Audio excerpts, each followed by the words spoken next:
Morning, folks. Well, that was a hell of a show last night. I really enjoyed the whole thing. Queensbury versus Matchroom from Saudi Arabia, 5-on-5. Brilliant fucking show. Really enjoyed it. We'll start from the first fight in that series. Willie Hutchinson took a unanimous decision over Craig Richards. I haven't really got much to say on this fight, really. Hutchinson put a hell of a performance in. I thought it was pretty one-sided.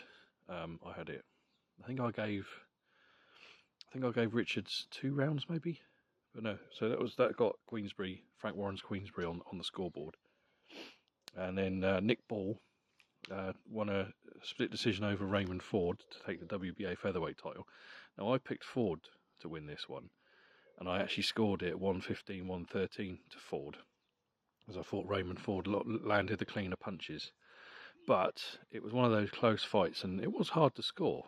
You know, I wouldn't have wanted to have been a judge scoring this one. It was very difficult to score. So I'm not mad that Nick Ball won. You know, it could have been a draw. I could have quite easily seen it. I haven't watched it back yet. I'll watch it back later on.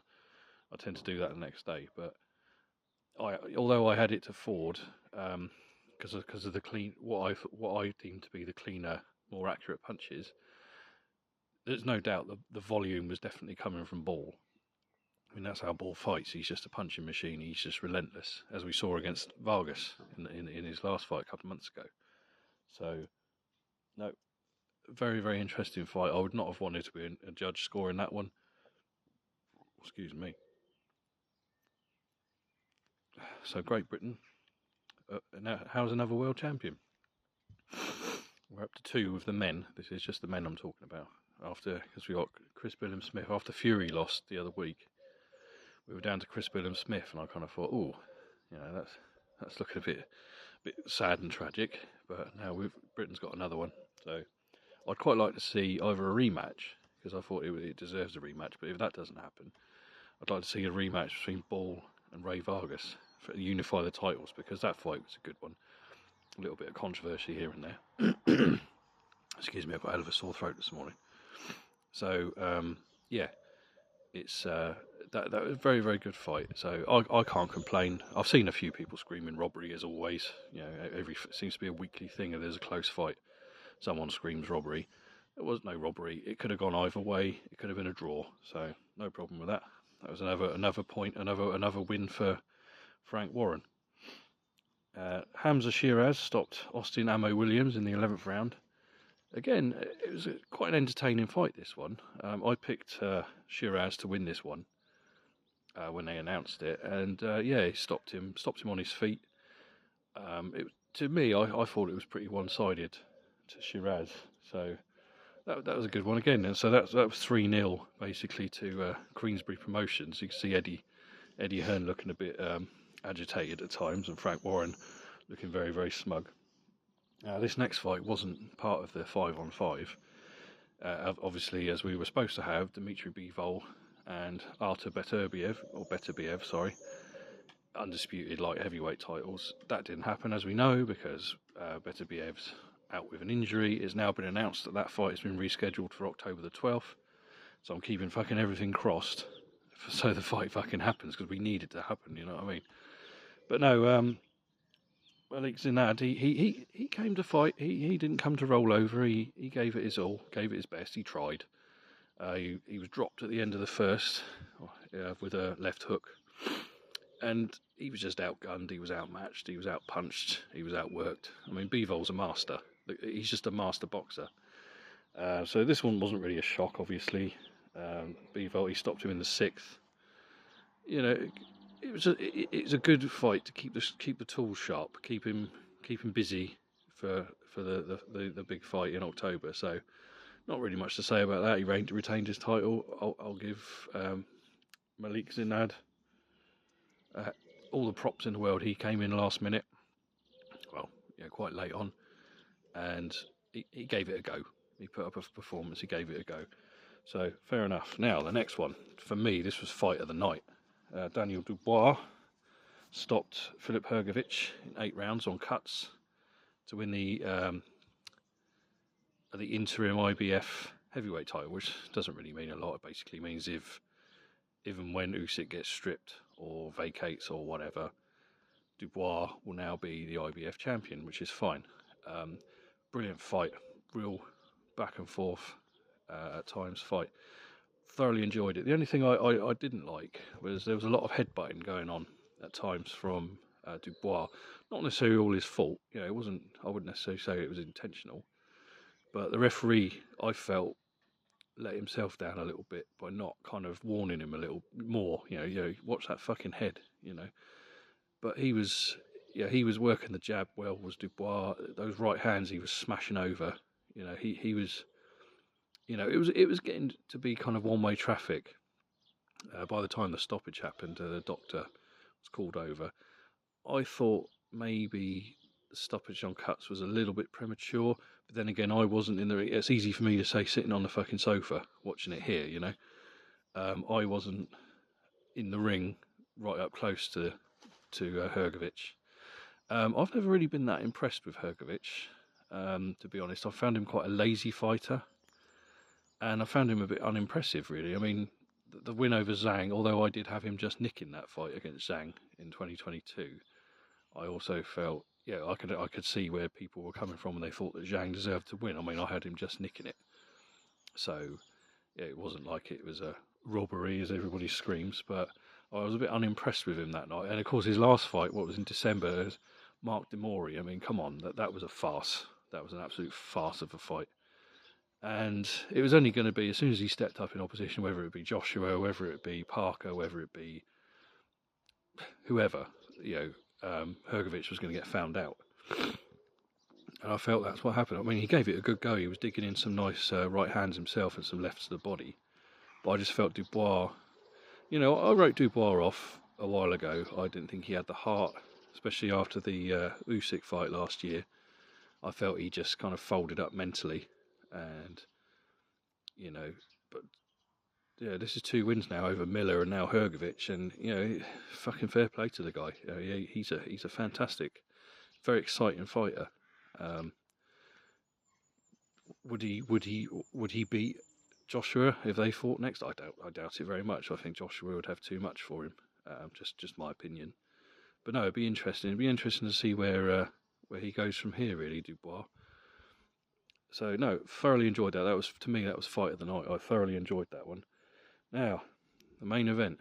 Zhilei Zhang stopped Deontay Wilder in the 5th round of their big heavyweight clash. Now, I was looking forward to this one, very much so. And I felt a little bit let down. It was a bit of a, I don't know. Don't get me wrong. I mean, they're big guys, especially Zhang. And I knew it wasn't going to be a Hagler-Hearns, Bo Holyfield thing. But I thought, I don't know, I was a little bit disappointed with it, I'll be honest. Until the end. I mean, the end was highlight reel stuff. But I just don't know. I mean, Wilder, he's finished. Let's get this right. Deontay Wilder is fucking finished. I never really rated him that much, apart from having a knockout punch. That was it for me with Wilder. There was just nothing to him, really, apart from that fucking punch, which was fantastic, dynamite, absolute dynamite in his fists. But I don't know, after that Parker performance last year, he just didn't pull the trigger. He just didn't look like he knew what he was doing. He didn't want to be there. He was completely outworked and outclassed. And I thought, well, this is the fight to redeem himself. And he did fight better yesterday against Zhang than he did against Parker back in December. But I just felt, I don't know, I knew something was up when, I think it was a couple of hours before, obviously, the fight, and they showed Wilder walking around in his dressing room. He had this suit on and he was sort of wandering around. And it was weird because he was sort of shuffling around like an old man. It was like watching Joe Biden or Donald Trump shuffling around. And I just kind of looked and I thought, that's not good. That doesn't look good. I mean, he's younger than me, this guy. And it was just the way he was sort of moving, like very stiff. And I don't know, man. I just kind of thought, nah, this ain't right, And obviously we know Zhang hasn't got a very good gas tank. He's a big guy, big heavy guy, and he's my age. He's 6 months younger than me, So he's past his prime. Let's get this right. So I thought, well, if it goes past about 6 or 7 rounds, Wilder will have a chance to kind of wear him down, perhaps. And like I say, Wilder gave it a go. He was throwing the right hand more than he was in the Parker fight. But just, he was jabbing, but I don't know, it wasn't really anything on the jab that this is just my opinion, guys. If you don't agree with me, that's fine. I don't know, just nothing he was doing. It's like he looked, and the look on his face at times, he looked like he'd rather be anywhere else than in the fucking ring. And I wouldn't say scared. That's probably the wrong term to use. Concerned, perhaps. Every time Zhang threw anything, because Zhang was connecting with some nice straight lefts. I mean, they weren't going to break any records for punches thrown in this fight. Let's get that fucking correct. They just weren't, But I don't know. Just every time Zhang did anything, Wilder just had this look in his eyes, like he just didn't want to be there. That's how I saw it. And in the fifth, Wilder, he missed with his that massive right hand that he always throws, and he got countered with a right hook from Zhang, which it didn't land flush. It looked like buzzed him on the nose, sort of swiped his nose, spun him round. Wilder looked to the referee, looked like he said something, and then Zhang just piled in there, finished him off with the follow-up right hook. Wilder went down like a sack of shit, hit his head, by the looks of it, on the canvas. I mean, like I say, I haven't watched it back yet. And I thought, well, he's done. He ain't getting up. All credit to Wilder. He got up, but he was finished. His legs were fucked. His eyes were spinning in his head. I know he protested, but a lot of fighters do. When they lose, they're stopped. They do protest. But he was finished. He was done. And that's the end of a pretty, in my opinion, unimpressive career from Wilder, apart from a few highlight reel knockouts. Yes, he held the WBC heavyweight title for a long time, and he made 10 defences of it, but, come on, you've got to look at the quality of the opposition, for crying out loud. Fucking Dominic Breazeale, fucking Johan Duhapas, Berman Stiverne, Gerald Washington, for crying out loud. Yeah, Chris Arreola, who was past it by then. And I'm not just shitting on the guy. I mean, the heavyweight division was in a bit of a shit state then anyway, because after the Klitschko brothers went, Fury disappeared after the Klitschko victory, and there was only really Wilder and Joshua. And Joshua, that fight never happened. That fight's dead in the water now, because I know that was the plan at some point, was to stick Wilder in with Joshua. If he'd come through this fight against Zhang, that fight's dead. There's no point in putting it on. Who gives a shit? No one cares. This fight should have happened between those two. Should have happened 6-7 years ago, and it didn't happen. Wilder fanboys will say that Joshua ducked. Look, the offers were put out there. Wilder's team didn't want him anywhere near anybody who could give him problems. That was very clear from the start. His management team did not. They protected him. It's not Wilder's fault. I mean, the fight, he was supposed to fight Alexander Povetkin at one point, but Povetkin tested positive for drugs. And that wasn't Wilder's fault. But, if you stack up, they were comparing his run with the WBC title to Muhammad Ali at one point. And I was just like, that's a fucking insult to Muhammad Ali. Muhammad Ali was defending it against guys like Joe Frazier, Kenny Norton, Ron Lyle, Ernie Shavers, people like that. No fucking comparison to Deontay Wilder's resume. So I always, that annoys me. It's a modern day thing that it bugs me. Constantly comparing guys today to the legends of yesterday. You can't do it. It's a different fucking animal now. Boxing is a different thing, But anyway, that's that. So bit of a sad end for Wilder, really. I think he should retire. He hasn't got it. What he did have, he hasn't got anymore. So he can sail off to the sunset, and we'll see where Zhang goes from here. But perhaps a rematch with Parker, that'd be interesting to see. Or maybe even Dubois. That would be a good fight. So, yeah.